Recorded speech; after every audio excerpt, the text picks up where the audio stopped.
성경 말씀 창세기 11장 1절에서 9절까지의 말씀입니다. 같이 읽겠습니다. 온 땅의 언어가 하나요 말이 하나였더라. 이에 그들이 동방으로 옮기다가 시날 평지를 만나 거기 거류하며 서로 말하되 자 벽돌을 만들어 견고히 굽자 하고 이에 벽돌로 돌을 대신하며 역정으로 진흙을 대신하고 또 말하되 자 성읍과 탑을 건설하여 그 탑 꼭대기를 하늘에 닿게 하여 우리 이름을 내고 온 지면에 흩어짐을 면하자 하였더니 여호와께서 사람들이 건설하는 그 성읍과 탑을 보려고 내려오셨더라. 여호와께서 이르시되 이 무리가 한 족속이요 언어도 하나이므로 이같이 시작하였으니 이후로는 그 하고자 하는 일을 막을 수 없으리로다. 자 우리가 내려가서 거기서 그들의 언어를 혼잡하게 하여 그들이 서로 알아듣지 못하게 하자 하시고 여호와께서 거기서 그들을 온 지면에 흩으셨으므로 그들이 그 도시를 건설하기를 그쳤더라. 그러므로 그 이름을 바벨이라 하니 이는 여호와께서 거기서 온 땅의 언어를 혼잡하게 하셨음이니라. 여호와께서 거기서 그들을 온 지면에 흩으셨더라. 아멘. 바벨탑 본문은 선명하게도 인간의 언행과 하나님의 언행이 대조되면서 소위 교차 구조를 이루고 있는 것으로 유명하다고 지난주에 말씀드렸습니다. 다시 한번 표를 보시면 A와 A-가 이렇게 대응이 되면서 교차되고 있고 중앙에 여호와께서 그 탑에 내려오셨더라가 한가운데에 중심을 두고 있는 구조인 것입니다. 잘 보이게 다시 한번 크게 분해해서 봅시다. 자, 지난주 본문은 마치 탑을 쌓는 것처럼 점점점 올라가는 분위기로 느낄 수 있도록 기록되었습니다. 자, 지난주 설교에서 우리는 세 가지 탑 건설 목적을 주문했었죠. 하늘에다 보자, 이름을 내자, 흩어지지 말자. 이 세 가지는 결국 성전 도시를 지어보자는 그런 종교적인 열망이었습니다. 그래서 오늘날에도 지금 사진에서 보는 것처럼 지구라트라는 유적이 남아 있습니다. 아브라함이 살던 갈대아 우르 지방에 지구라트라는 탑입니다. 그래서 이 계단을 올라가면 한가운데 뭐가 있겠습니까? 저 위에 제단이 있는 것이죠. 여기가 하늘에 맞닿는 곳이 장소가 되는 셈입니다. 이제 하나님의 행동을 봅시다. 이야기의 한중앙에 5절이 있습니다. 여호와께서 사람들이 건설하는 그 성읍과 탑을 보려고 내려오셨더라. 오늘 설교할 본문이 바로 5절부터입니다. 이제 이야기는 하나님이 내려오시는 것으로 시작합니다. 내려오는 기분을 느끼도록 기록되었습니다. 여러분, 제가 항상 강조하죠. 성경은 성령의 영감에 의해 기록되었다는데 그 성령의 영감은 인간의 문예 기술을 무시하는 것이 아니라 항상 인간의 문예 기술 안에 성령의 영감이 있다는 것입니다. 성령의 영감은 인간이 글을 쓰는 이 문예 기법이라는 옷을 입기를 좋아한다는 것입니다. 그래서 이런 문예적인 기법을 무시하고 성령의 영감만 강조하는 것도 아주 잘못된 신학이라고 할 수 있겠습니다. 자, 이제 하나님의 은행을 하나씩 주목해 봅시다. 5절, 여호와께서는 먼저 성과 탑을 보려고 내려오셨습니다. 창세기에서 하나님은 심판을 내리시기 전에 항상 상황을 먼저 조사하시는 것을 볼 수 있습니다. 자, 시간을 뒤돌려서 창세기 3장 범죄한 아담 부부를 심판할 때도 하나님은 먼저 심판 내리기 전에 둘을 다 불러서 사정을 조사하셨죠.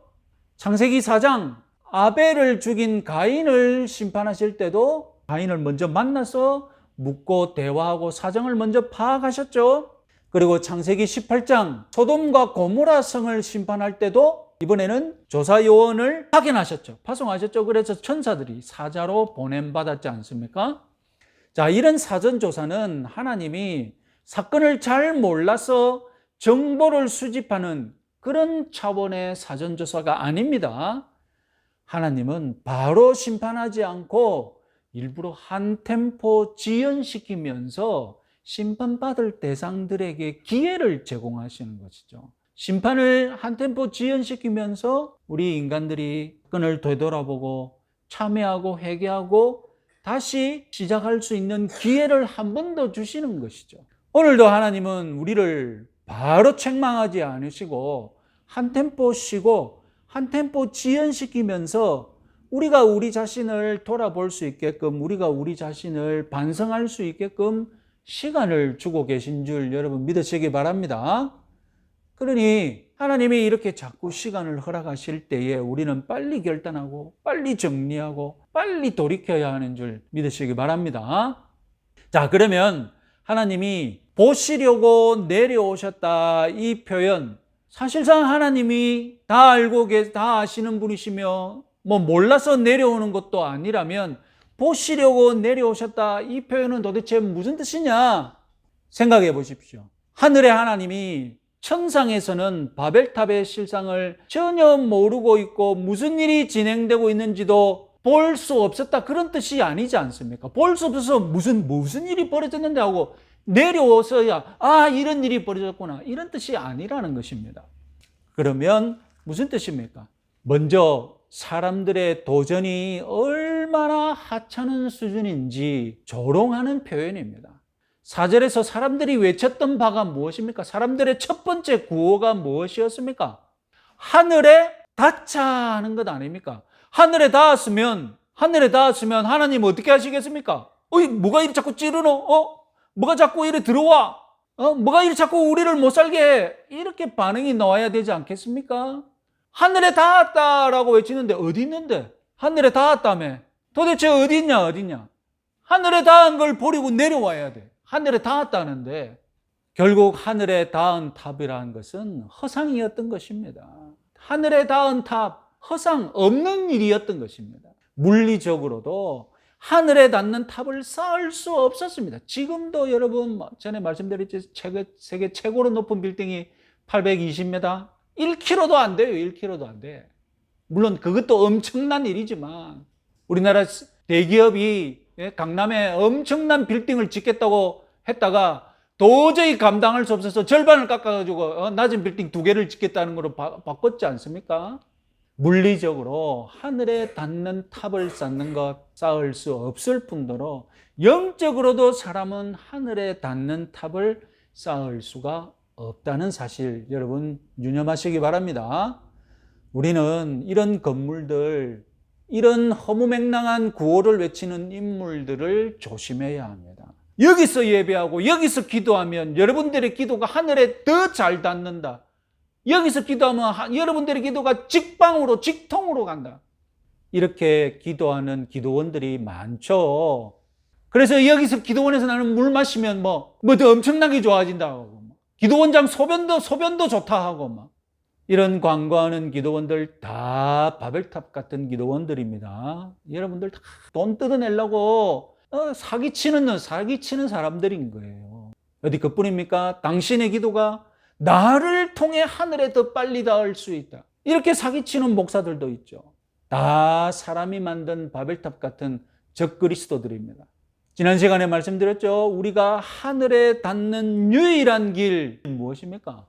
하나님이 만들어 우리에게 선물로 내려주신 하나님이 만드신 진짜 바벨탑이 있잖아요. 땅에서 하늘에 닿을 수 있는 유일한 탑, 하나님이 우리에게 내려주신 탑, 바로 예수 그리스도입니다. 우리가 예수 그리스도의 이름의 능력을 믿는다면 어디서 기도하든 예수 그리스도를 통하여 하늘의 직방으로 올라가지, 예수 그리스도의 이름으로 기도하면 어디서든지 누구든지 하늘에 닿을 수 있는 줄 믿으시기 바랍니다.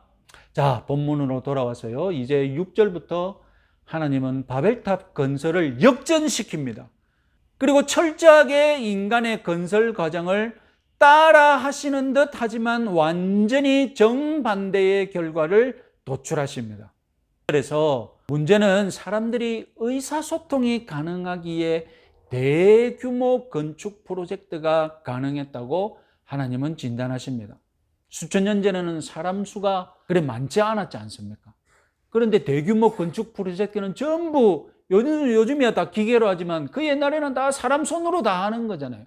사람 수는 적고 사람 손은 많이 필요하고. 그러니까 오라고 아무나 데리고 와가지고 막 수많은 사람들을 일을 시켜야 하는데 의사소통이 가능하니까 이 건축 프로젝트가 가능했다고 진단하신 것입니다. 그래서 하나님의 방법은 무엇입니까? 탑을 무너뜨리기보다는 의사소통이 안 되게 언어를 혼잡하게 하신다는 것입니다. 의사소통이 계속 가능하게 둔 채로 탑만 무너뜨리면 이후에 무슨 일이 벌어지겠습니까? 제2의 바벨탑, 제3의 바벨탑이 계속 세워지겠죠? 자, 그래서 7절을 읽어봅시다. 자, 우리가 내려가서 거기서 그들의 언어를 혼잡하게 하여 그들이 서로 알아듣지 못하게 하자. 바벨탑 본문은 언어 유희가 많은 것으로 유명합니다. 그 대표적인 것 하나만 말씀드리면 바로 우리가 혼잡하게 하자 이것인데요. 자, 우리가 벽돌을 만들자 이런 본문이 있지 않습니까? 우리가 벽돌을 만들자 히브리어로 닐베나라고 발음합니다. 하나님은 똑같이 흉내냅니다. 자, 우리가 혼잡하게 하자. 혼잡하게 하자 히브리어가 나벨라. 비슷한 발음으로 여러분 개그 프로그램 보면 먼저 A가 말을 하면 B가 비슷하게 발음하면서 말도 안 되는 상황, 웃기는 그런 멘트를 이렇게 주고받지 않습니까? 지금 하나님이 바벨론 본문에서 사람이 만든 바벨탑을 웃기는 것을 웃기지 않습니까? 하늘에 닿았다고 탑을 몇 층 지어놓고 하늘에 탑을 닿은 탑이라고 큰 소리 치고 있으니 얼마나 웃습니까? 그래서 발음까지도 이렇게 비슷하게 맞대응하시면서 사람이 지은 바벨탑을 웃음거리로 만들고 계십니다. 3절에서 우리말 성경은 번역하지 않았지만 우리가라는 단어가 우리 성경은 번역하지 않았지만 원래 우리가라는 말이 번역이 돼야 되거든요. 우리가 벽돌을 만들자. 그러니까 하나님도 우리가 혼잡하게 하자. 이렇게 똑같이 지금 반응하고 계시는 것입니다. 하나님께서 언어를 혼잡하게 하여 의사소통을 불가능하게 하자 당장의 탑 건설이 중단되었고 비로소 사람들은 흩어지기 시작했던 것입니다. 하나님이 내려오시는 바벨탑 이야기 교훈이 세 가지 말씀드리려고 하는데 첫 번째는 하나님은 교만한 인간의 기술을 조롱하신다는 것입니다. 벽돌 만들기와 역청 바르기 오늘날 보기에 아주 원시적인 건축술이지만 수천 년 전 고대 세계에서는 첨단 기술이었습니다. 그래서 이 기술을 믿고 벽돌과 역청을 믿고 우리가 하늘에 닿아보자고 탑을 쌓고 있지 않습니까? 그렇게 덤빈 결과 어떻습니까?